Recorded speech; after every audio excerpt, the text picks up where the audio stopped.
It is here. Amazon's 5th annual Prime Day is upon us, and the so-called Black Friday and July sales will go on for 48 hours this year. The day has had a kind of halo effect as other retailers like Walmart and Target have jumped on the opportunity to offer competing deals. Joining us now from London is Kayla Marcy. She is a market analyst at the retail data site Edited. Hey, Kayla, thanks so much for joining us.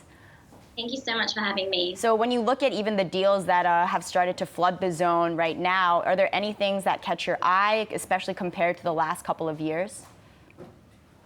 Yeah, absolutely. So there has just been so much build up to this event. As you said, it's the first time they're running a 2-day sale, and more retailers are getting involved than ever before. There was a lot of pre-sale buzz and communications from retailers like Macy's and Forever 21 who were leveraging this opportunity as a summer Black Friday or a Black Friday in July. And if we actually look at the state of play now, we are only hours into Prime, and already we are seeing the US retailers discounted an average of 35%, so that's excluding Amazon. Last year, the average discount percentage taken on Prime Day was at 42.5%, so this is as per Edited's retail data platform. So it'll be really interesting to monitor how this evolves and differs, especially with this extra day of sale. Well, and that whole idea of an extra day of sales, I don't know, maybe because we're journalists, we're very cynical now. And when we think about how a lot of the pricing that you see with individual products, you see that maybe prices were hiked last week or over the last couple of weeks, and therefore the slashing can seem much more significant than it actually is. How have you analyzed a lot of these sales, not only on Amazon, but even as I was perusing Walmart and Target, they have continuous sales over the month of July. How big of a discount are these really? Yeah, so as we know, Target and Walmart came forward well before the event announcing their plans to specifically go to head-to-head with Amazon with their own Prime Day offers. Target's running their deal days pushing 30 to 40% off a wide range, and Walmart is running their summer savings throughout the week. So discounting percentages are really varied across this period.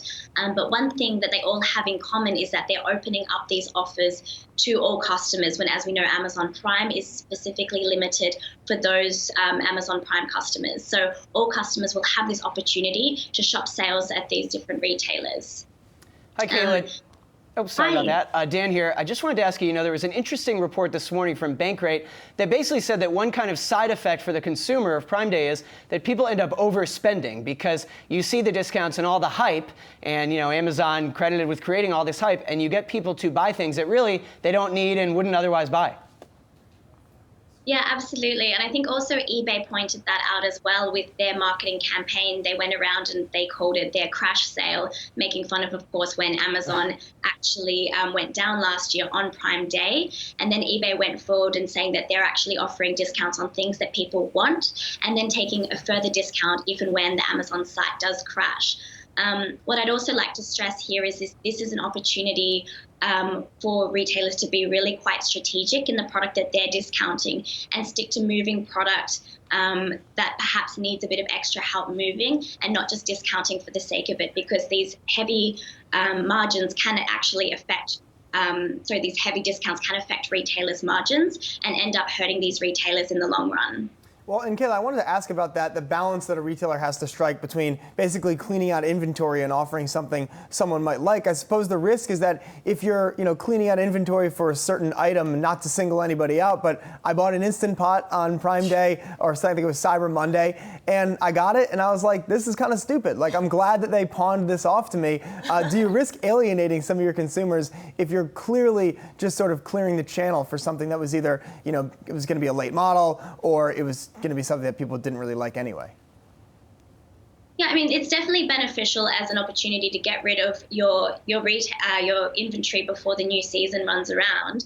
And I guess, what really stands out is that a lot of retailers are focusing on the discounting depth. So instead of just pulling all their inventory together, they're just looking at targeted discounts to really move this product. And Kayla, when you think about those targeted opportunities, I know Walmart, it was interesting because they really are pushing the Google partnership with the Google Home products. And why? Obviously, to really compete against the Echo products at Amazon or Alexa products. Do you feel as though the tech deals are actually that lucrative? Are they worthwhile?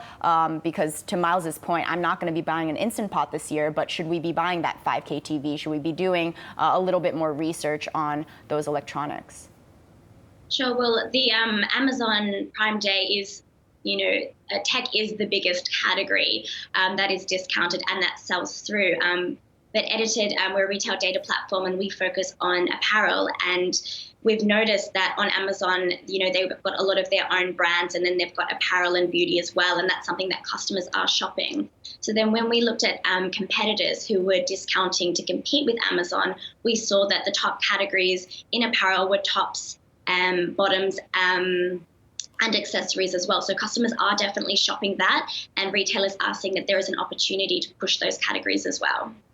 Kayla, something about Prime Day that a lot of media are now pointing out more recently in the last couple of years, and we've written about this at Yahoo Finance, is the way that Prime Day is sort of starting to look a lot like Alibaba's Singles Day, which of course in the US, for all the talk about Prime Day, Singles Day, the biggest shopping day globally. What do you make of that? And of course, last week on the show, we had an Amazon spokesperson asked about that. They didn't really want to answer that or say that there's any similarity there. But what do you think about Amazon taking a little bit of a page from Alibaba's book?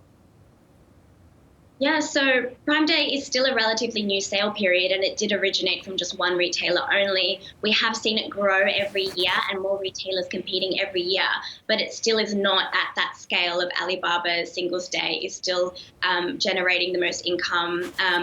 Last year, they turned over $30 billion in sales on that particular day. So Prime Day is definitely something that retailers need to be aware of and have a particular strategy behind. But it still isn't the be-all and end-all of shopping events, as much as these already established sales like Singles Day, Cyber Monday, and Black Friday. Thanks so much, Kayla Marcy, for joining us. Don't shop too much today. Thank you.